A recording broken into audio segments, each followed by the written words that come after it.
Alright, good afternoon YouTube and welcome back to Fat Cat Collections. Today I want to do another video review of a smart home product that I just picked up in the mail today.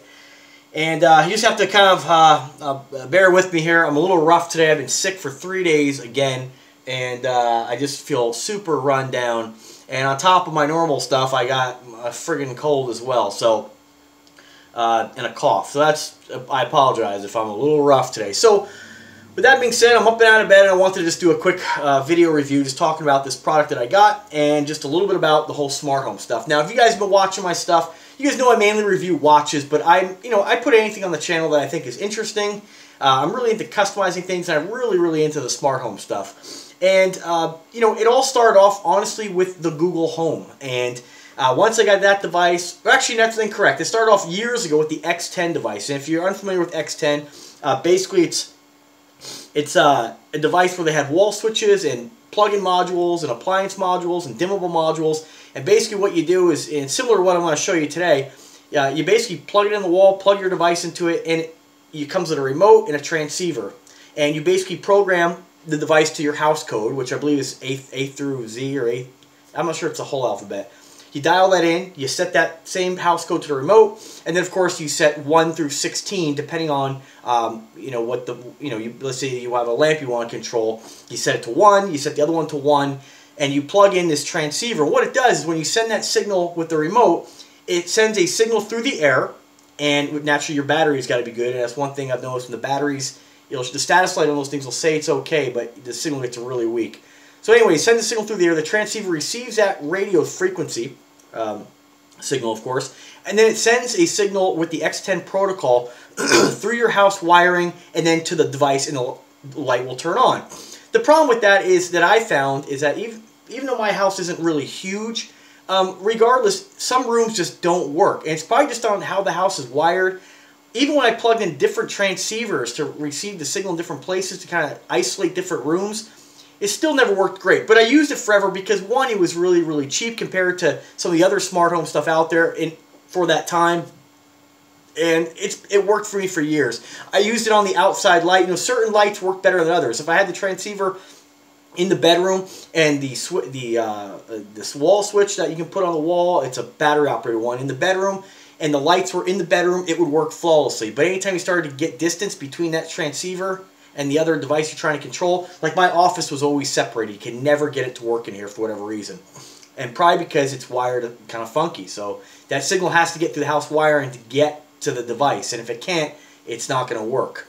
So I used that for years. I used it on the backyard lights for my pergola all decorated and stuff like that. And with the Christmas lights and all that stuff. And now that the internet's changed where things are getting a lot cheaper, I've basically been upgrading things. And so after that I started off with the Google Home. I didn't really realize how special that device was, because I thought it was just kind of a music player, So I picked one up, and then as I started to learn more, I was like, oh, well, what about these LifeX bulbs? So I picked up these LifeX bulbs that are Wi-Fi enabled smart bulbs. I got a great deal on them for doing the reviews. I got half off on them. So I bought 7 of them. And I put those in places where I didn't mind that I wanted to have that control. And one thing I love, I start off putting them downstairs because that's where I turn up music. Or if we're watching a movie, I like the mood lighting down there. And so as time went on, I bought more of them, and so that's that. The only problem with Wi-Fi bulbs like that is that it's great that you get to control the color and set timers and do all that stuff with them. But you lose the ability to turn them off like we always have for, the last, 100 years or so. I'm not really sure the exact timeline, but with a wall switch.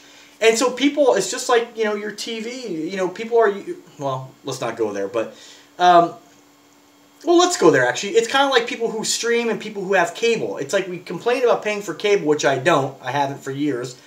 But yet, people like the ability to just go old school, hit that remote, and it just works. And that's one thing with a lot of smart devices that are Wi-Fi enabled, is that we lose the ability to control them with a simple wall switch. And so that's what sucks when you go into a room and you just want to turn the lights on. You got to pull out your phone. Oh shoot, I left the phone downstairs. I got to go get my phone. Open up the app, find the device, hit on. It really, although it's a smart home device, it really kind of slows down the process and it kind of dumbs down your house, really. So I put those devices in places I wouldn't really mind not accessing quickly. So then as time goes on, I said, well, I'd really like to control some of the halogen lighting downstairs. And, I didn't want to, with the LifeX bulbs and those Wi-Fi bulbs, you always have to have them on, again. And so, again, I wanted a few lights downstairs where I just didn't lose the ability to just use a switch, like in the kitchen and some of the track lighting I had. That looks really nice, and you can't change them. They don't make, to my knowledge, smart mini bulbs like that, halogen bulbs. So, I went ahead and said, well, let me go ahead and I want to get either a Z-Wave or a Zigbee switch. And Zigbee or Z-Wave is kind of like X10. It's a different signal protocol, but you have to have a way to control that. And so the only way to control that is with something that sends out that signal. And so I had to go buy a smart home or a Smart Things hub. And I went with the Samsung one, and as time has gone on, I wish I would have went with something different because, to be honest with you, Samsung doesn't play well with others. You really have to buy ones, if you want to get a Wi-Fi wall outlet or whatever. I mean, if you're going to get the Zigbee and Zigbee or Z-Wave stuff, it's a little better, but you're kind of limited to what it'll actually work with. So maybe one day I'll change that, but it works for me right now because it works with the LifeX bulbs, which you don't really have to use it for that, but I use it for that. It's a little more reliable as far as just using I believe what happens is if you set both the LifeX app or the skill and the smart home skill together in Amazon Alexa, just always listen, it can cause a little bit of an issue. So you don't want two signals going at the same time, right? Or two commands going at the same time. So I opted to just use, when I linked my LifeX bulbs to my, if I want to change the color, I can do it remotely, of course, just like with using the LifeX app. Or you can do it with the Samsung SmartThings app. But when I give the voice command, and I'll talk about that in a second, it'll actually just tell, it doesn't actually tell the LifeX app to communicate. The Google Home will not communicate with the LifeX app because it's not set with that. It communicates with the SmartThings app. Okay? And maybe I'll change it at a later date. Maybe it's not the best way of doing it. It's just how I'm doing it. And it works for me. And so, like I said, the problem with the Wi-Fi enabled stuff is that you lose the ability of having the switch. And so that's one nice thing about the Google Home and the Alexa is that basically replaces your switch. Your switch is now replaced with your voice. And so it's nice just come into the house and just be able to make a command from let's say one of the devices that are downstairs, like the Google Home. And even if it's the bedroom lights, it's like having a switch anywhere you're at in the house. And it works flawlessly. The nice thing about the Google Home and the Alexa is that they do play well with others. So those devices are almost eliminating the need to even have a SmartThings hub, unless, of course, you're using those specific devices. Like your Wink Relay. There's certain things that device is very cool, but without the Wink Relay hub, it doesn't really do everything that it could. And so, but really, for dimming your light, unless you're going to go get involved in, if you're going to do everything Wi-Fi, you really don't have any reason to go getting a smart home hub nowadays, just in my opinion. But again, if you have some of that nice decorative lighting where you don't want to lose your ability to use a wall switch, or you don't want to lose that decorative lighting, like halogen lighting, then you want to go with they do make Wi-Fi versions, but I went with the Z-Wave protocol, and it works flawlessly as well. So what happens is basically when you either make a command on your phone or with your voice, that Wi-Fi, that goes through the device, through the Wi-Fi network, goes through the Smart Homes hub, and the Z-Wave signal is sent out to the device. So that's how that works. Now the issue with a lot of these smart home devices, when you start going with like the Samsung or the main name brands, is that they're expensive. What's really nice is that there are lots of devices that play well with the Google Home, and the Google Home and Alexa has so many different skills that there's so many different options for you nowadays if you just want to voice control things or use an app. Now the only issue with those is that what's nice about the Google Home is that all these devices work well with it, and your switch is replaced with your mouth, your voice, so you can use it with your voice control. But if you want to access it through your phone, you can. The only issue is that I haven't found a universal app to do that. Now Alexa's app does actually do that, where you can go open the Alexa app and you can it has all your devices, you can turn them on and off. So if you want to do it like that, you can without actually opening up the manufacturer's app for each individual device. But to set them up, you need the manufacturer's app, okay? Now, with that being said, the device I want to talk about today is the cheapest Wi-Fi product you can get for turning on lights, okay? Now, it's not an in-wall or anything like that. It's not a plug-in. You have to kind of build it yourself. And it's really, really easy. And the device I want to talk about today is this little guy right here, and it's called the Sonoff Basic. I got 2 of these shipped on eBay for 10 bucks to my house. And basically, this one here works with, and I'm pretty sure they all do, as long as you get the Sonoff Basic. There's probably other ones. I could have got it even a little cheaper, but I wanted one specifically to say that it worked with Alexa and the Google Home, okay? And so, with that being said, this is what it looks like. Now, it doesn't come with the wires on here. And you can see this is what it looks like. And what it is basically it's an inline plug, and you make your own smart plug. Now, I have these with a little bit of lead here. You could have made them shorter, but I wanted a little bit of slack so I can tuck this away if it's behind somewhere. And basically, all you do, these plates come from the manufacturer, not installed. And what they are is they're a little plastic plate that crimps down on the wire to keep it still. And inside here, there's 2 screw terminals. And you can find a couple videos. There's all kinds of videos. I'm not going to do an install on how to do it. Basically, what you do is that your neutral plug in the United States is going to be the bigger guy right here. If you look at the plug, it's got the larger one. And what you do is you go buy a cheap extension cord, you cut it, as I've done, you cut all the slack out, shorter the better because you're going to be wasting a lot of it. And the neutral one, if you look on this plug, actually has kind of a textured grooves on the side. And what you do is you basically pop that wire in there, and there's little screw down terminals in there. Strip it down, I'd say maybe 1/4 of an inch. Gently put it in there, tighten it down, and then you do the same with the other one here, the one labeled L. But the neutral is going to be your fatter plug on here. And you do the same exact thing with the textured wire right here. There's grooves, there's lines on it for the neutral on the output. And then basically you download their app, and the app is called I believe is it eWink? Let me tell you real quick here. It's I just had this here. Sonoff, let's see. Sorry guys, should have had this prepared, but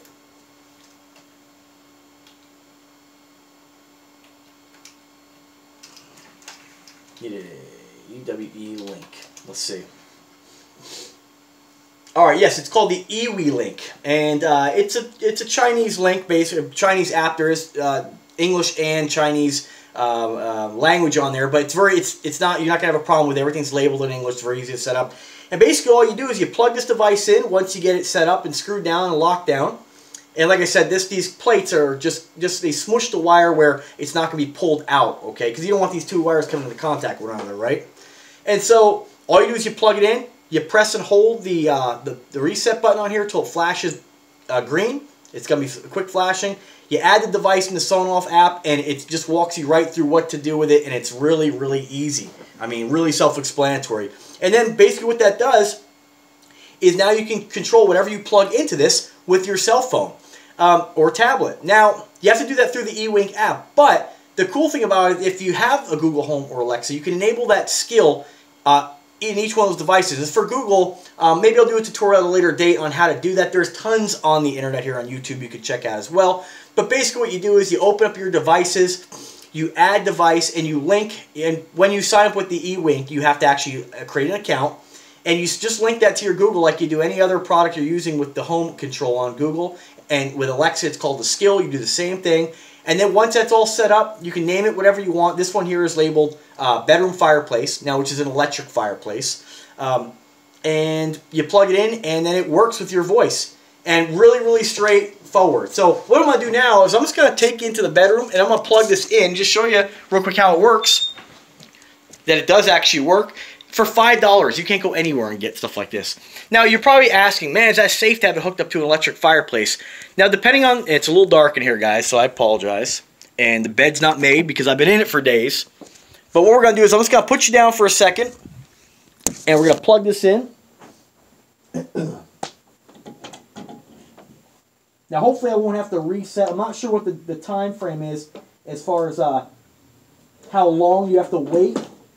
In order to, if it loses the Wi-Fi credentials, but it looks like it's solid green, so you know it's connected to Wi-Fi already. It hasn't lost any of those credentials. Just gonna pop that back there, tuck the wires, and so it's on right now because it's just default. It'll come on.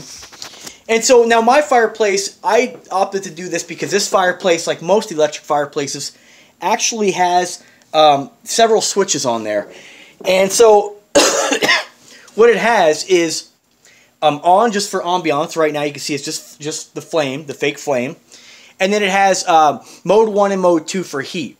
So if I turn on the switch, I can have 750 watts. If I turn on the second switch, I can have 1200 watts, which is a great design because a lot of fireplaces, you could trip your breakers or stuff like that if you have too much in the room on.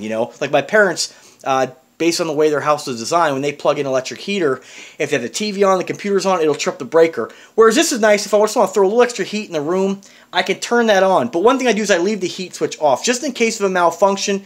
If by some chance there's a glitch or something like that, or the power goes out and the devices come back on, which a lot of these Wi-Fi devices will default to coming on if you lose power. I don't want this thing running with heat on all day long. So it's just a precaution. If my ceiling fan kicks on during the middle of the day because of some reason like that, it's not going to really make a difference. I don't want this thing running at 750 watts while I'm at work for 8 hours. You know what I mean? So you just want to use precaution. You don't want everything to be, you don't want things to be too smart and too automated. You know what I'm saying? So with that being said, now that it's hooked up, I can just say, Alexa. Whoop, no, let's use Google. Hey Google. Hey Google. Turn off the bedroom fireplace. Okay, turning the bedroom fireplace off. Hey Google. Let's never mind. Let's try Alexa on this. Alexa, turn on the bedroom fireplace. Okay. Hey Alexa, turn off the bedroom fireplace. Okay. And you can see naturally that works flawlessly. And I have the second one I put in here on my cologne rack. Hey Google, turn on the bookshelf light.